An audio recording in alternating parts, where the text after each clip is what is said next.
I am Jay Radcliffe. I'm a senior security analyst for InGuardians. Today we're going to talk about fact and fiction and with medical devices, talking about medical device security, the process of medical device security, and we're going to bust some commonly held myths about security and the FDA and how we handle these devices. Before I talk about that, though, I want to say a couple words about a fellow researcher that passed away last week, Barnaby Jack. Barnaby and I worked on the same kind of devices. And I often say that we played in the same playground. And we didn't really see eye to eye on many issues, as a lot of researchers don't. And I'm going to really miss his technical expertise on a lot of those things, and kind of the little bit of rivalry that you have with researchers in trying to make things safer, make things better in many of those ways. I highly encourage everybody to kind of go to the kind of memorial in his speaking slot tomorrow and to hear stories about him and to kind of keep him in mind and maybe raise a pint or two in his name as the week progresses. Let's talk about why am I up here? How did I get in this position? This is me when I'm 5. My dad said as soon as I figured out how a screwdriver worked, I took apart everything I could find and not put it back together. So in the past 23 years, I've worked for ISS, then IBM, doing a lot of computer security and administration experience. So building architectures to do security hardware, all those types of things. I'm also an FCC licensed amateur radio operator since I was about 12 years old. That gives me a lot of experience with wireless, a lot of building things hands-on, a lot of intimate experiences with wireless activity and antennas and all sorts of fun stuff. I have a bachelor's degree in criminal justice pre-law, and I have a master's degree from SANS in information security engineering. As a patient, I was diagnosed as a type 1 diabetic on my 22nd birthday. I've been using an insulin pump for a little over 12 years.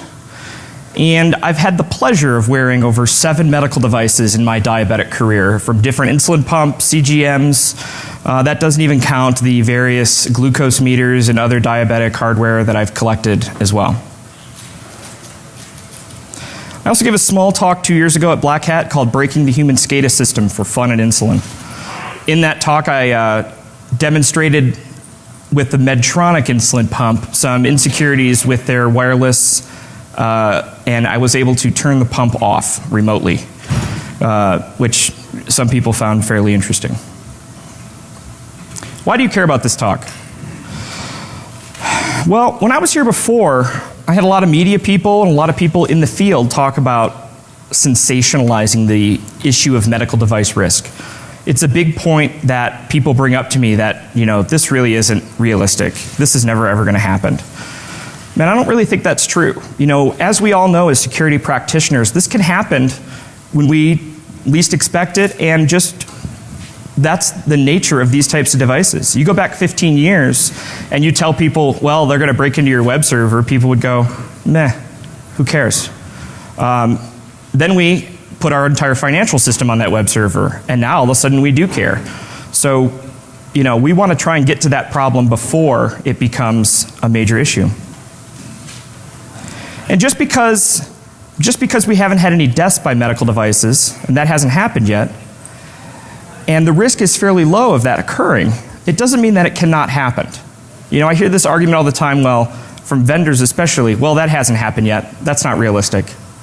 Well, does that mean we should just ignore it? I don't think that's necessarily the case. We see more and more technology being integrated into health systems and health devices, but we don't see any security being applied to that. And that frightens me as a patient and as somebody who has kids and somebody who has parents. Every one of us has somebody that's gone to the hospital or have interaction with a health medical device. These issues need to be the process of looking at security on these devices at several levels. That needs to be addressed, and that's part of what we're going to be talking about and giving examples about here today. Let's talk about some facts. We're going to talk a little bit about diabetes and give you some background and some context to how these devices work to help you kind of process what these threats can do. There are an estimated 3 million type 1 diabetics in the US alone.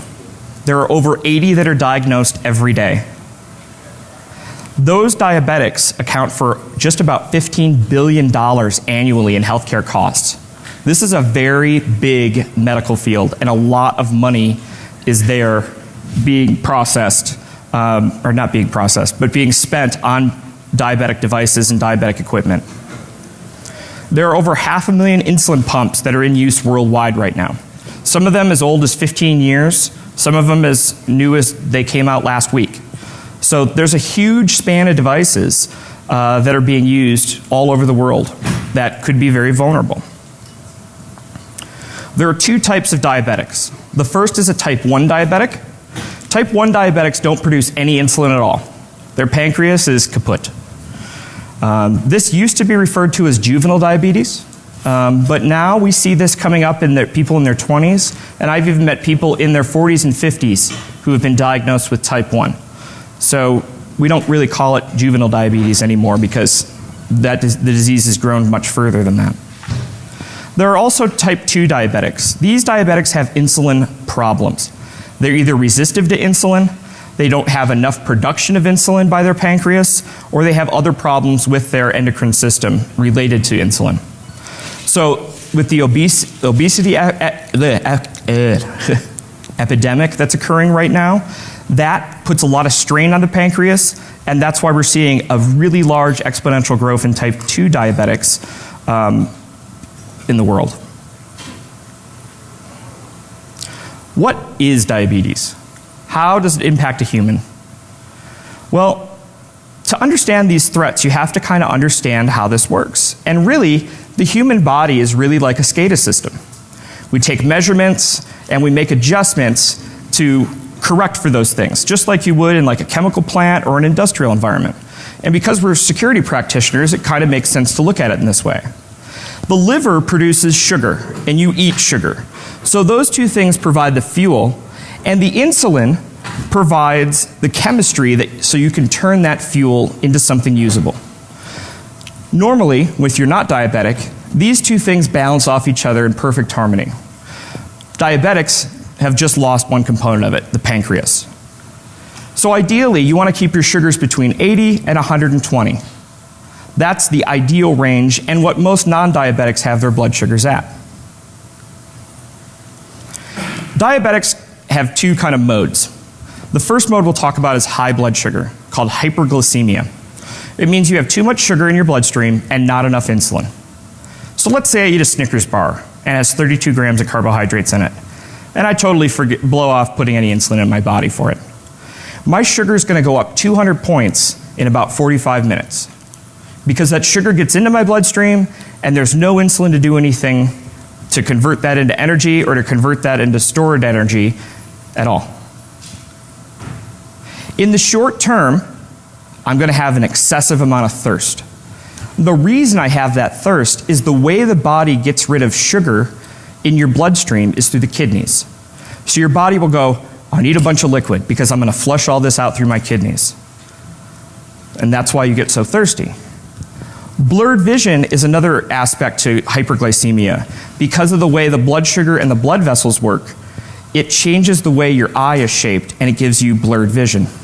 You also can get headaches, and diabetics have different reactions in many ways to these high blood sugars.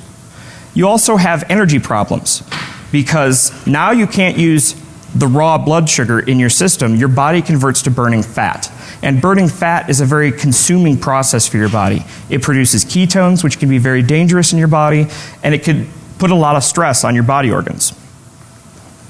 Long term, we have kidney damage problems, we have neuropathy, and we have circulatory problems. A lot of diabetics that are way out of control start losing toes, losing fingers. They just kind of start cutting at the ends and they keep moving up as that tissue dies. So it's a very serious problem. On the other side of that coin is low blood sugar, hypoglycemia. A lot of diabetics refer to it as hypoing. So let's say I eat a Snickers bar and I give myself twice as much insulin as I'm supposed to. I make an incorrect calculation. My sugars will start dropping very rapidly. In the short term, as I drop under 70, my body will start shutting down. I will start to shake. I will lose fine motor control. I will start sweating very profusely. the body will try and save itself. Just like in hypothermia, it'll turn things off from the outside in, the last being the heart and the brain. It's very similar to being drunk, and people are often mistake people who are hypoing as being very drunk. Hypoglycemia, when untreated, will kill you. Your brain and your heart only run on sugar, and when you run out of sugar, they stop working. There was a 10-year study done that was recently published that showed somewhere between 5 and 10% of type 1 diabetics are going to die from hypoglycemia or hypoglycemia-related events. This is the most serious and quickly serious condition a diabetic gets into. And every diabetic is scared of low blood sugar because they know the consequences of not correcting that condition will put them in a coma and possibly kill them.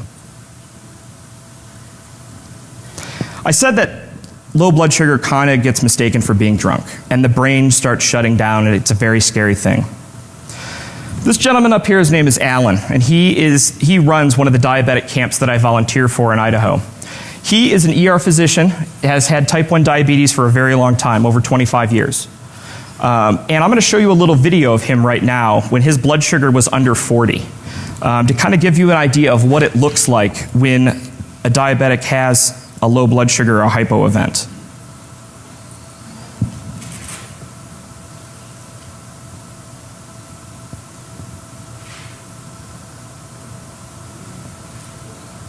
I'm not sure if the sound...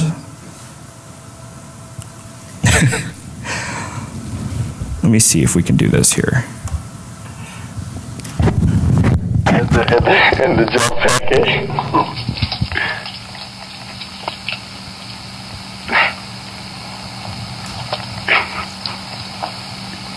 Eat your tabs. I ate my tabs. What do you want me to do now? Eat some more tabs, Alan. No, I'm putting my pants on. Oh, I missed. Alan, you stay seated. You're not putting pants on. Can I have your pants? No. Well, I need some pants. See, look, they're not on me. Alan. So that's Alan, and Alan, for religious reasons, doesn't drink. And a lot of diabetics choose not to drink because of the chemistry issues involved with it and because they can confuse it for low blood sugar, which is kind of dangerous. So how is the interaction between these medical devices that diabetics wear and the FDA? The FDA has the regulatory authority over medical devices in the United States. All medical devices go through this approval process by the FDA. This process is primarily for medical safety, right? So they look at the device and say, is this medicinally safe? They look at the medicine, they look at the way it gets delivered. It's very focused on that element. That is the area that they are given power over. Now recently, last month, they came forward and said that there's going to be more scrutiny on the security aspects of these devices. The other thing they need to know about the FDA is their resources are fairly limited. They're nowhere close to being a full pen test of a device. The vendor provides documentation for review, and there's a very limited back and forth between the FDA and the medical device vendor over what kind of security controls are implemented on these devices. And before last month, cybersecurity concerns and security concerns with the device were not a reason to reject the device. So if they found problems with the device, but it was medicinally safe, they approved it anyway. The other thing that's very important to know is that after the FDA approves the device, they have very, very little power to regulate those devices. So once it gets out the door and it's in the market, the FDA has very limited legal authority to say, for example, you must patch your device. You must update your device so it encrypts the communication stream. They can't do that. These medical devices are used by diabetics very heavily. They control hyperglycemia and hypoglycemia. For the past 2 years, these devices in the community, or the hardware community, has been researching these devices because there's so many of them and they're kind of prevalent outside of the hospital. Barnaby has looked at them, I've looked at them, Kevin Fu has looked at them. There are a lot of researchers out there looking at this particular class of device. After my talk 2 years ago, two congressional, a representative, a House of Representative member and a senator asked the GAO to do a report looking into who's responsible for the security mechanisms on these devices when they're approved. The report was published in September of last year, and it showed that nobody's looking at it. No regulatory agency is responsible for the security aspects of these devices. The vendor's responsible for it. The FDA looks at the medicinal side, the FCC looks at the transmitter and the technical side, but not the content of those transmissions. So it's kind of a big problem. The GAO report suggested that there should be a change in this, that somebody should look at it, but they stopped short of making any specific recommendations or specific actions that should be taken. The FDA made a statement that cybersecurity issues are going to be part of device review starting right now, starting in June. So these devices, as they go through the process now, are going to be looked at with the concept of computer security in mind, and they can be rejected on that, which is something that the GAO report recommended, not recommended that they do, but is in line with what the GAO talked about.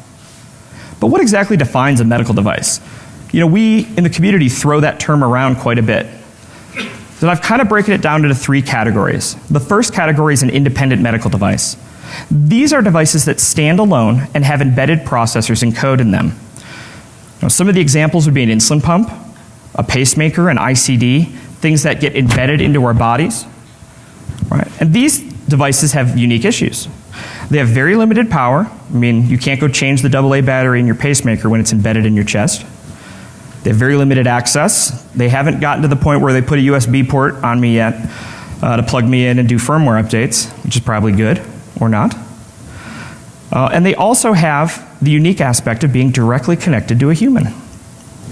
We look at a lot of systems all the time. We look at bank, we look at financial systems, but this is getting into some scary territory because they're connected to you physically, and they change you physically.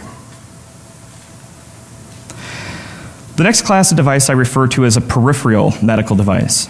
Now, these are devices that need to connect to another computer or are based on a traditional computer system. An example might be an MRI machine, a CT scanner, an X-ray machine. These devices plug into a traditional computer and run applications on a traditional operating system, be it Windows, be it Linux, those types of things that we're very familiar with. These also have unique issues. Vendors are not 100% in control of these systems. So these systems, they run on Windows. Well, the vendor doesn't have the ability to patch Windows libraries. Only Microsoft does. So they're not in total control of these devices. Also, the lifespan of the medical device might be longer than the computer. So when you go into your hospital and see that they're running Windows ME on their X-ray machine, they bought that device and that was the supported operating system, and now they might not be able to upgrade that device to a modern operating system. And then we have these hybrid devices that I refer to as networked medical devices. And these are ones that utilize wireless and utilize networks for connectivity. So an example of that might be an infusion pump, a CGM, heart rate sensors. These are wireless sensors that can take in biomedical data and then use them somewhere else. For example, your iPhone, like on the picture here. These have the unique issue of having a ton of wireless options. You got Bluetooth, you got 802.11, RFID. You also have all of the possible proprietary RF that you could ever think of. Oh, lots of things could go wrong, right? It's a very large attack surface because they just randomly put whatever they want on there. This is also a super hot area, right? They want medical devices to snap space and tweet, Vine, Facebook, everything. Okay? We want our devices connected to us. And they want it connected to our life in general. The current generation, that's out there thinks that everything should connect to their iPhone. And maybe they don't want their medical devices connected to their iPhone, but they certainly ask for it all the time. So consumers are going to drive what the market does. The FDA has two prevalent systems that you need to know about. The first is EMDR, Electronic Medical Device Reporting. This is a voluntary system to report medical device problems. And in the community, we talk about that quite a bit. Hey, we report things to the FDA, and we see these reports. They get put into a database, and the vendor's notified, and we have all those things. This database is called MAUDE. I always think of my grandmother when I think of MAUDE. But it's the manufacturer and user device experience. And there's been a lot of talks about medical devices using MAUDE. And we can see software bugs in MAUDE, and we can see medical device problems in MAUDE. But really it's just a database of adverse experiences, right? I looked up my insulin pump, which is an Animas Ping, and I found thousands of entries in MAUDE for it. Now, for the purposes of InfoSec and device security, almost 100% of them are total junk. They are completely irrelevant and useless. I'll give you an example. This person, where the patient outcome was listed as life-threatening, dropped his insulin pump in the toilet. And he was very concerned and felt that he had high blood sugar because he dropped his insulin pump in the toilet. So he submitted an EMDR record, and that got put into MAUDE, and the vendor looked at the insulin pump and established that it was working perfectly fine. There are thousands of these records in MAUDE of users doing crazy crap and blaming it on their pump. And every time, the vendor's got to respond to it. So let's talk about how this might work in the computer security field or a computer bug world. So I had an adverse experience. I had a severe hypoglycemic event in March. I had sub 50 sugars about 1 a.m. and I didn't need to go to the hospital. I probably could have gone to the hospital, but I was able to correct for it at home and get myself restabilized and all that. So that was very fortunate. But the next day, I was like, something didn't sit right. I don't typically hypo that hard. Something just bugged me about it. So I went back and I pulled my history, and I looked at the history, and I found that I over-bolused by 8 units. And this is a very substantial amount of insulin. This is a lot of insulin. And I was like, that's crazy. How in the world did this happen? I was shocked. So I went over the history, and I'm looking at all the things I did, and I'm thinking about it, and I'm like, I did change the battery. Could that have anything? No, that couldn't have anything to do with it. I mean, changing the battery, that can't be a part of it. So let's do a little demo here.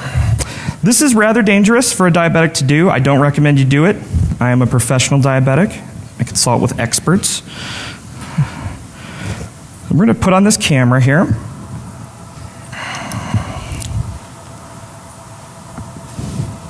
Let's see. Can you guys see that? Is it upside down? Awesome, it corrects for me. This is my insulin pump. I've had it for a little over, it'll be about 2 years next month. So the insulin pump remembers exactly how much medicine I have in my body. That's its job. It's its major role in life, really. And you can look at that through the status screen. It'll say IOB. That top line there that says IOB, I have 5.5 units of insulin in my body right now. And to kind of give you a short little example, I took my blood sugar right before this talk. So if I say, go into the wizard, and let's say blood sugar, and my blood sugar is very high right now, which is bad, but it's needed for the demo. My blood sugar was 342. And it should be 110. So it knows, and it does the calculations, and it yells at me. All right, that's what I want to do. It does the math, and see it. To correct for that, I would take 8 units. But I have 5 units in my body still. So it would like to give me 2 units of insulin. That makes sense. So let's change the battery. The battery change is pretty simple. This nice attack weapon that is a coin. So the screen went off. Let's put it back together. Oh, it beeps. Okay. All right, verify the time. Yep, it's still the time that it was 2 seconds ago. Go to the menu, go to this, blood glucose, yeah. Hold on a second here.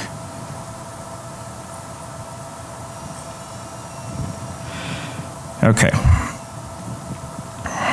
This will be a little easier here. Okay, on this screen, it says that I have no insulin in my body. So now when I go and run that calculation, instead of having 5.5 units in my body, I have 0.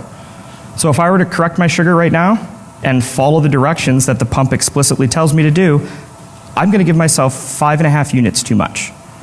And that is going to put me at about -50, -25 in blood sugar, which would pretty much mean I'm dead if I didn't correct.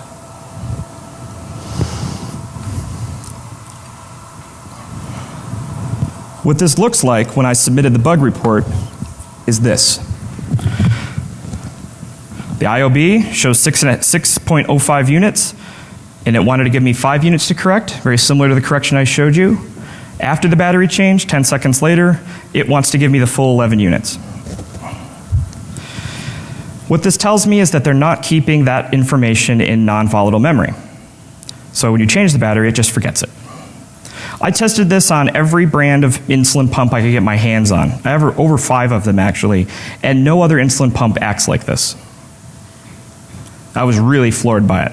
I thought, wow, this was something crazy that they overlooked.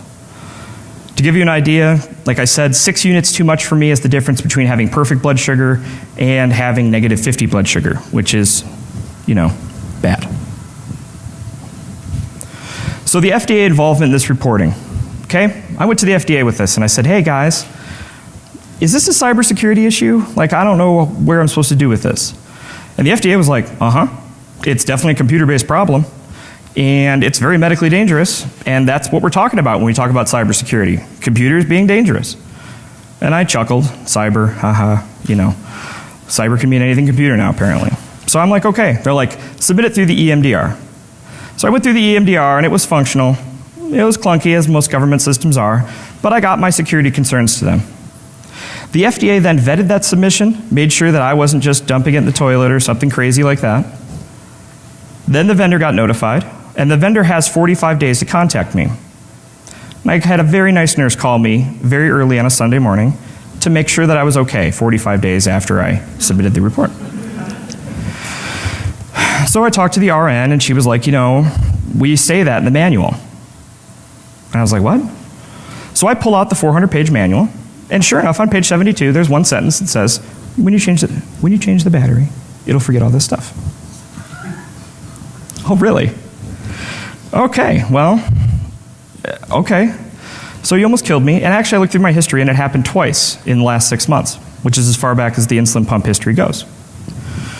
So I was like, okay, so I asked the RN, what are you going to do about it? And she was like, what do you mean what are you going to do about it? I said, well, this is a problem. Like, you're going to fix this? She was like, well, that's above my pay grade. So we escalated it to the PR people and the engineering staff. So initially, they were very friendly. Jay, this is great work you do. I'm so glad you submitted it to the FDA. You're a great customer. Let's get a call. We'll get our medical officer and our R&D team on here, and we'll have a talk about it. I'm thinking, wow, this is really great. This is like perfect scenario, like all sunshine and rainbows. Not so much. So during the call, the first thing they said was, Mr. Radcliffe, the first thing we'd like to ask you is to stop calling it a bug and stop calling it a design flaw, because this is totally intentional. So don't call it that. It's a little insulting. Okay. Well, that's a great way to start off nice friendly talk. They insisted that this is the way the pump was designed. It is the safest way they could do things, that they don't make mistakes, and that it was my fault. Okay, that's very nice. And then they were like, by the way, we put it in the manual. Read the manual. And by the way, read the manual. We put it in the manual. Thanks. I clearly am a dumb user. I have no experience with computers whatsoever, so I can't operate your pump. Then they were like, we aren't going to fix this. It's not a problem. We really don't see it as an issue. But we take your input seriously. Like all of our customers' concerns, we will look at it in the next generation of products. They were really aggressive about being, this is the safest design. They were like, this is a safety feature. It's not a bug, it's a feature. But when pressed, I said, what scenario is that designed for? And they were like, you know, diabetic scenarios. I know about these diabetic scenarios. I just demonstrated how you can replicate this and that how it could kill me. And you're okay with that? And they're like, we put it in the manual. Duh, it's totally fine. If you document it, then it's not a problem. Oh, then they were like, oh yeah, even if we wanted to fix it, yeah, we got to go through all this regulation, and that could take who knows how long, you know, because it's got to go through the full review cycle again. And I was like, all right, here we go. First myth, device updates. The vendor says, patching and updating is difficult due to the FDA review process. Every medical device vendor that ever has existed has said this at one point in time. The reality is that the FDA regulations state they can only review the device if the changes to functionality have changed substantially. So if you take my insulin pump and you want to turn it into a neural stimulator, it's got to go through the review process. Other than that, you can do whatever you want. The FDA has absolutely no regulatory power to review device updates. If a company wants to do a device update, they're free to do it. Vendors should be patching when confronted with bugs, vulnerabilities, and flaws in their devices. They should have the ability to do this. They should be actively doing this when they see these types of problems. The FDA also came out and said the need to be vigilant and responsive to cybersecurity vulnerabilities is part of your obligation under the law to systematically analyze these sources and to implement actions to correct and prevent those problems. It's the responsibility of the vendor to do this by law. Well, you know, if they change the feature, it won't kill you anymore. That is very true. So let's talk about an example of this. Let's talk about a hero. Abbott released a new glucose meter by the name of Insulex. Very fancy meter, touchscreen. I own one. Very nice device. There was a flaw discovered. When you had a blood sugar over 1024, it would record it into the database incorrectly. Basically at 1024 it would flip. So if you had a 1068 blood sugar, it would record it as 44. Right? This is pretty common. They forgot to class that particular variable for that, and it just rolled over. After it was reported a month later, in April 2013, they conducted a voluntary recall where you went and downloaded a firmware update. You plugged it in with the USB cable, and boop, firmware updated, took you all of 2 minutes. I actually performed it on my meter. It was very smooth. It worked very, very well. It was done in conjunction with the FDA. They put it on their website. They made it very clear how to do it. They sent letters to all their users that were registered. It worked perfectly. Easy, it was simple, it was efficient. They're good guys. Good job, Abbott. Very good. This is exactly how I expect things to work. We expect medical devices, okay, you found a problem, cool. We'll do our patching, we'll do our due diligence, we'll test everything, we'll do our regression, just like any other product that you would put out. And then you put out a patch for it. And then let the users apply it. They own the device, they have the device at hand. Worst case scenario, you have to go to your doctor's office to apply the update. Okay, that's acceptable too. Let's talk about another similar myth, operating system updates. Medical device vendor goes, hey, you can't apply patches to that box. That box is a medical device. If you patch that medical device, we won't support it anymore. The vendor often doesn't test patches for the impact of medical functionality. So you set up your system at that time, That's how they tested that system. It's got to stay like that. You can't make those changes, because if you change this library, the argument is, what if the device stops working the way it's supposed to and cooks your patient, like an MRI machine? The vendor often blames the regulators for making this process difficult, because we can't change the medical device, because if you apply that patch, MS-08-067, then you have to go through the review process again, and that takes 5 years, for example. The FDA statement on this, in their guidance documents, is that you, the device manufacturer who uses off-the-shelf software in your medical device, bear the responsibility for the continued safe and effective performance of the medical device, including the performance of the off-the-shelf software that is part of the device. The vendor is responsible for those patches, for making sure that their device works with those patches, by law, says the FDA. And the FDA came out in 2009 and says, then they say, we want to remind you that cybersecurity for medical devices and their associated networks is a shared responsibility between the manufacturers and the user facilities like hospitals. Update your operating systems and medical device software.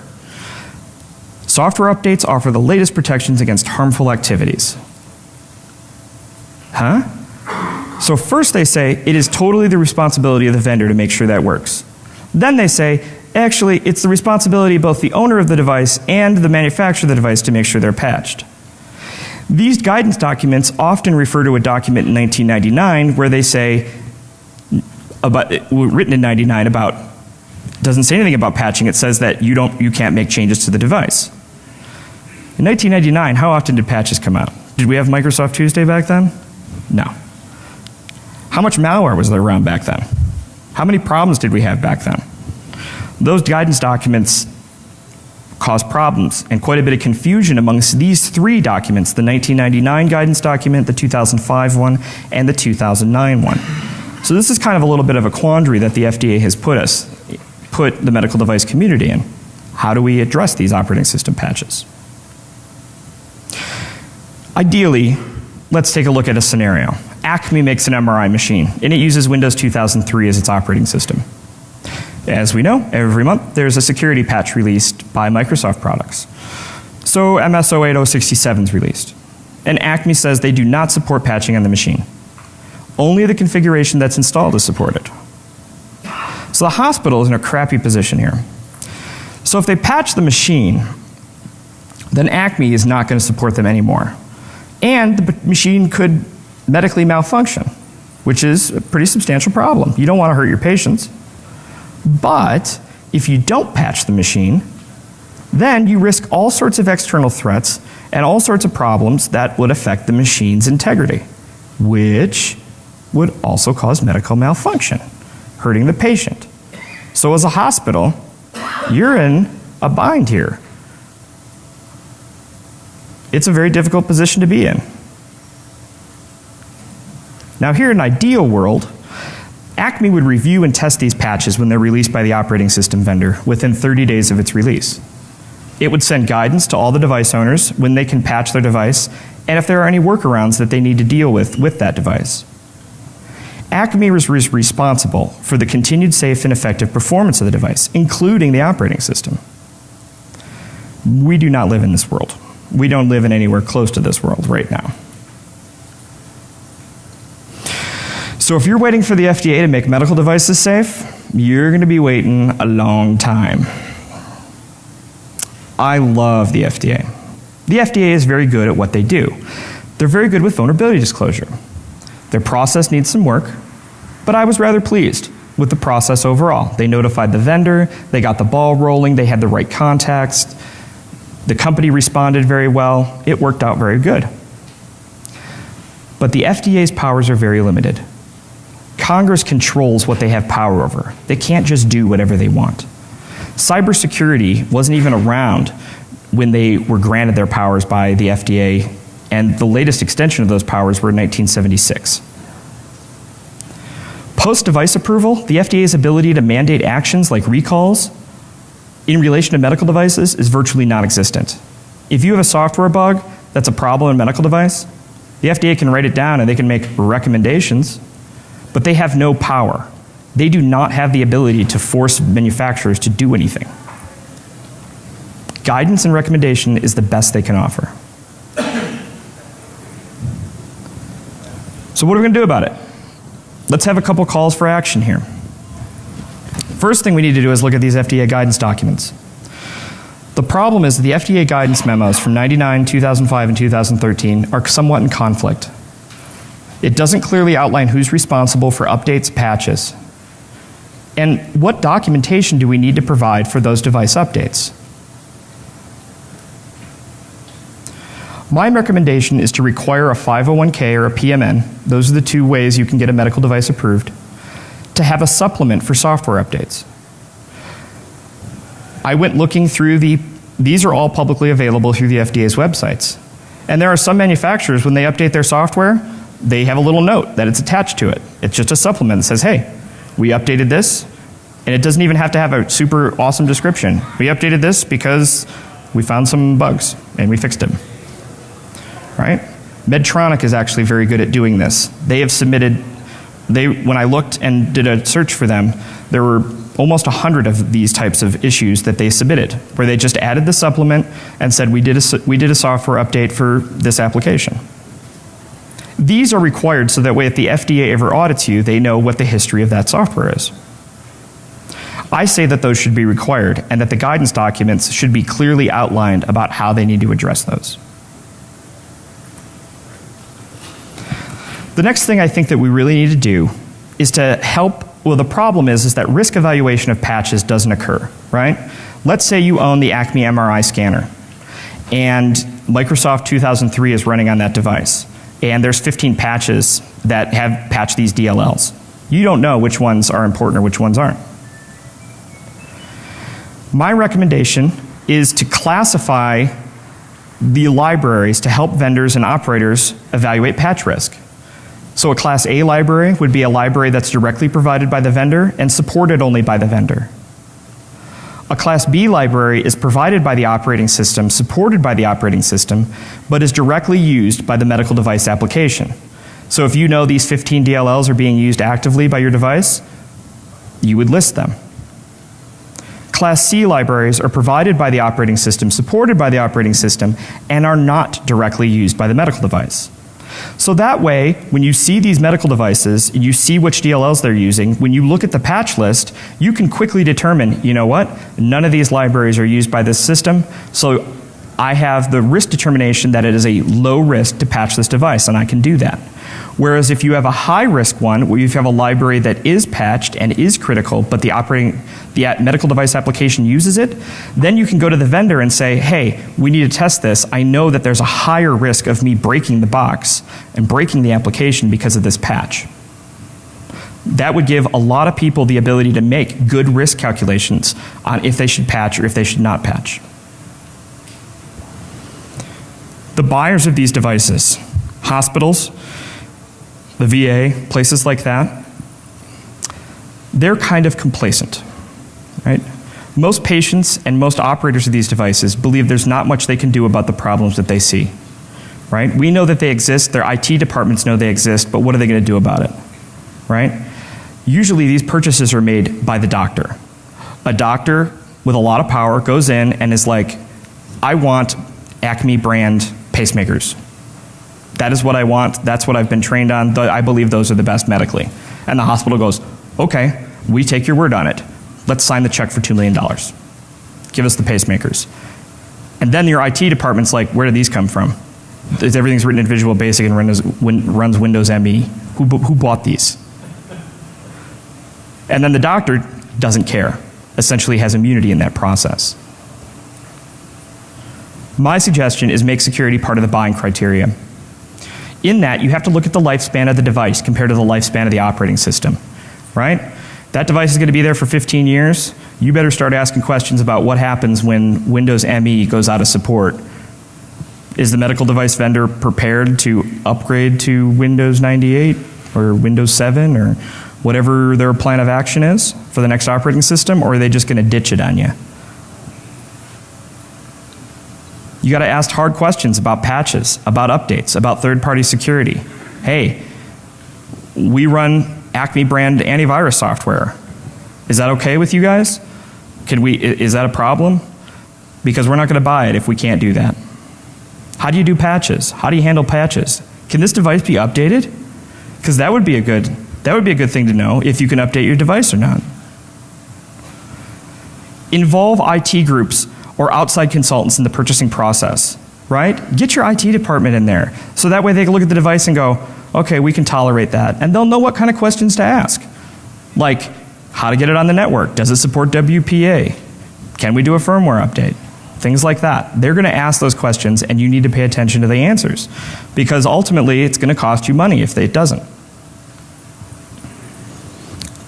Also, contact the vendor, submit EMDRs when you have problems, right? Use the process that's there. It does do its job.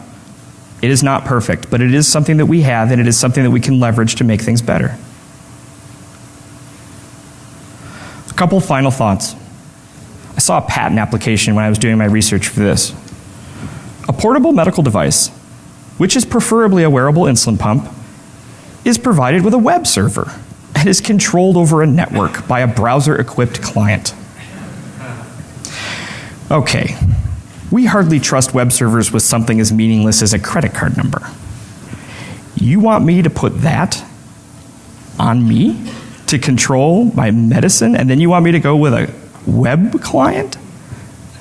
No. That's where these devices are going.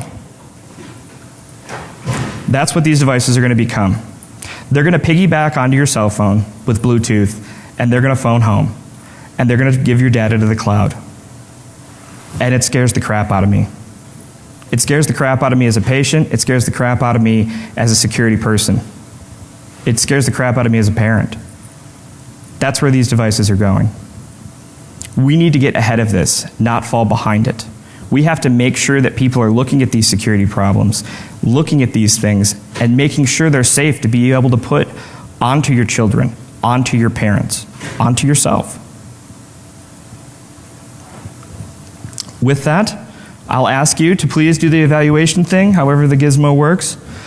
And if you have any questions, you have any comments, please feel free to hit me up at this email address, or anytime this week I'll be around, specifically at the Hardware Hacking Village at DEF CON, or just around here in general. Don't hesitate to comment or contact me if you have any questions or anything like that. With that, thank you very much. I appreciate your time.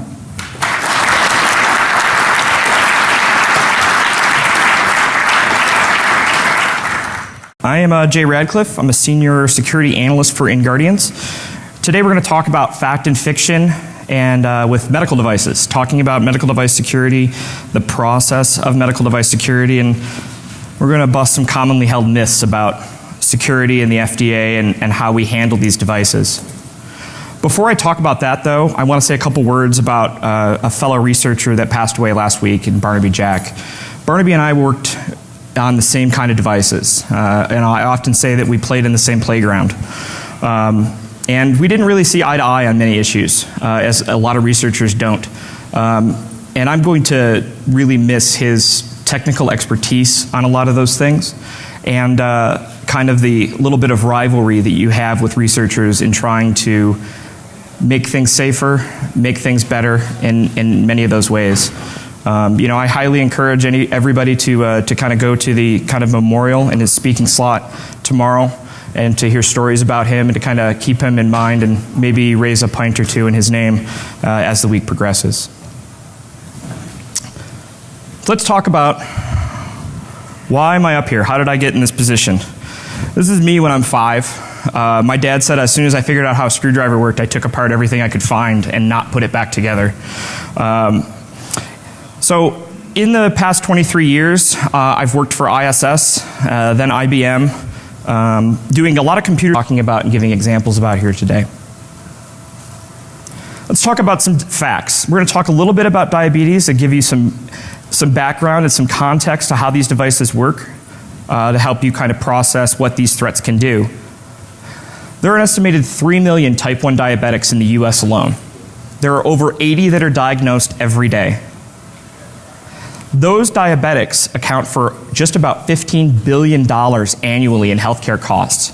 This is a very big medical field, and a lot of money is there being processed, or not being processed, but being spent on diabetic devices and diabetic equipment.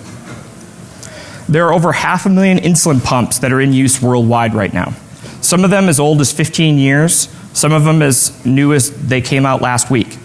So there's a huge span of devices that are being used all over the world that could be very vulnerable. There are two types of diabetics. The first is a type 1 diabetic. Type 1 diabetics don't produce any insulin at all. Their pancreas is kaput. This used to be referred to as juvenile diabetes, but now we see this coming up in people in their 20s, and I've even met people in their 40s and 50s who have been diagnosed with type 1. So we don't really call it juvenile diabetes anymore because the disease has grown much further than that. There are also type 2 diabetics. These diabetics have device risk.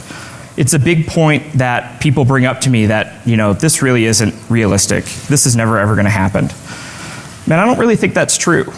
As we all know as security practitioners, this can happen when we least expect it, and just that's the nature of these types of devices. You go back 15 years and you tell people, well, they're going to break into your web server, people would go, meh, who cares? Then we put our entire financial system on that web server, and now all of a sudden we do care. So, we want to try and get to that problem before it becomes a major issue. And just because we haven't had any deaths by medical devices, and that hasn't happened yet, and the risk is fairly low of that occurring, it doesn't mean that it cannot happen. I hear this argument all the time, from vendors especially, well, that hasn't happened yet. That's not realistic. Well, does that mean we should just ignore it? I don't think that's necessarily the case. We see more and more technology being integrated into health systems and health devices, but we don't see any security being applied to that. And that frightens me as a patient and as somebody who has kids and somebody who has parents. Every one of us has somebody that's gone to the hospital or have interaction with a medical device. These issues need to be the process of looking at security on these devices at several levels. That needs to be addressed, and that's part of what we're going to be talking about. Insulin problems. They're either resistive to insulin, they don't have epidemic production of insulin by their pancreas, or they have other problems with their endocrine system related to insulin. So with the obesity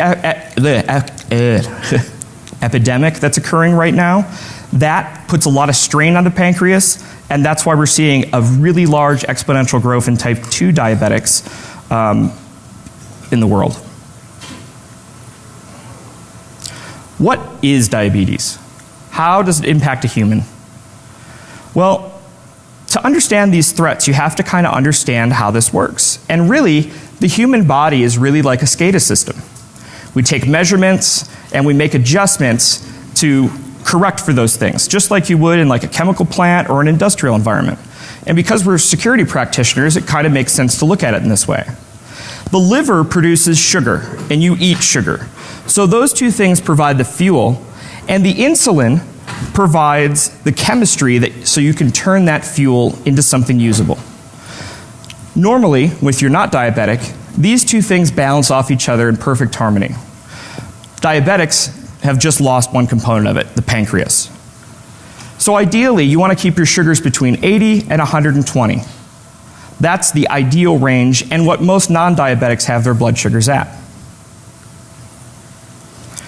Diabetics have two security and administration experience. So building architectures to do security hardware, all those types of things. I'm also an FCC licensed amateur radio operator since I was about 12 years old. That gives me a lot of experience with wireless, a lot of building things hands-on, a lot of intimate experiences with wireless activity and antennas and all sorts of fun stuff. I have a bachelor's degree in criminal justice pre-law, and I have a master's degree from SANS in information security engineering. As a patient, I was diagnosed as a type 1 diabetic on my 22nd birthday. I've been using an insulin pump for a little over 12 years. And I've had the pleasure of wearing over 7 medical devices in my diabetic career, from different insulin pumps, CGMs.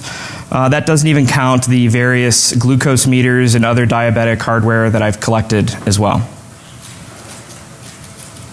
I also gave a small talk 2 years ago at Black Hat called Breaking the Human SCADA System for Fun and Insulin. In that talk, I demonstrated with the Medtronic insulin pump some insecurities with their wireless, and I was able to turn the pump off remotely, which some people found fairly interesting. Why do you care about this talk? Well, when I was here before, I had a lot of media people and a lot of people in the field talk about sensationalizing the issue of medical devices.